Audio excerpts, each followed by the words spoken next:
motion, all that stuff is there. So it's going to be interesting to see whether that actually does translate over. We're looking at another forward prospect now, and that is Nikola Jovic, the 19-year-old 6'11" wing power forward from Serbia, much like Nikola Jokic, played for the same team, Mega, over in Serbia, averaged 12 points per game, 32% shooting from three, attempted a lot of threes. 6 boards, assist numbers, pretty good for a wing-sized player. Yeah. Defensively, that's going to be the concern with him. Didn't have the greatest season over in Europe. You would have hoped for, guys who have success coming out of that Adriatic League, Nurkic, Jokic, obviously, even guys like Goga Badadze playing over there. Their numbers are unbelievable. Like, they stand out and you go, holy crap, like, what is this? Whereas Jovic's numbers come in, you go, that's all right. Like, the thing that stands out is, like, okay, he averaged 4.6 assists per 36, so that's pretty good, but nothing actually stands out. And I would hope that a guy playing in that league can actually just blow up with huge numbers. So, what's the selling point on Jovic? Because it seems that he's going to go in the top 20. What is it that's attracting us here? Versatility. 6'10", can handle the ball, can pass. The shooting is up and down, but I think there's potential, especially in the corners.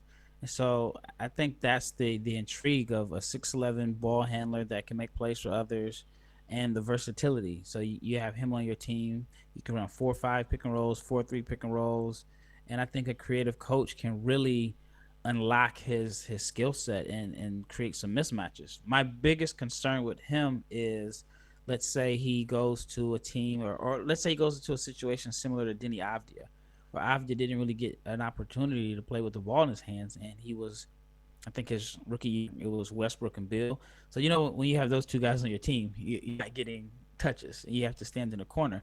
And putting Denny Avdia in the corner doesn't maximize his skill sets. We saw a little bit at the end of last year when the Wizards knew their season was over, and I think they brought him off the bench but let him initiate the offense.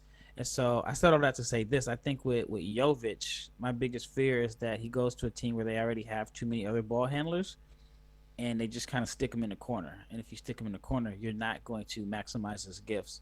But I think that you have to trust your development team, that you can develop him into a better shooter.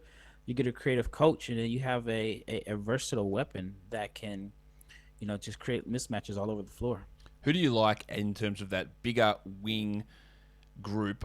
I'm going to say group. There's 2 guys I'm going to talk about here. One of them is Jovic, those 6'9" to 6'11" wing forward players who need the ball to handle and run offense and pick and roll. Him or Usman Jeng, who, again, had significant struggles playing in an overseas league, but he's a 6'9" wing who can handle the ball and can pass really well. Like, who do you like better? I think Jang, and he's actually like 6'10" now. I had a chance to speak to him at the combine, and I met him last summer. He's noticeably bigger as far as like stronger. I think he's a little taller, and actually I thought he would have been taller than 6'10". I saw him walking down the elevator with some guys that were listed as 7-footers, and he seemed like he was right there with them. I think Jang also has the 3-level scoring potential. I think defensively, he could be a versatile defender that could defend multiple positions, especially once he fills out. I think he should be able to slide his feet and at least be able to switch out on one from time to time. Definitely is going to have to get a little bit more physical to guard some of the bigger wings.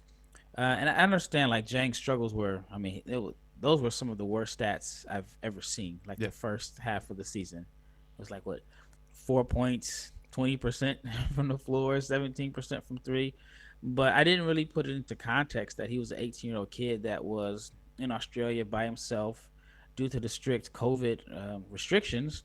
Couldn't have, family or anyone there. And I know plenty of 18-year-olds that struggle with just going to college away from home. And so I think that played a major role in his struggles. But once he got comfortable, he looked like the player that people were high on coming into the season.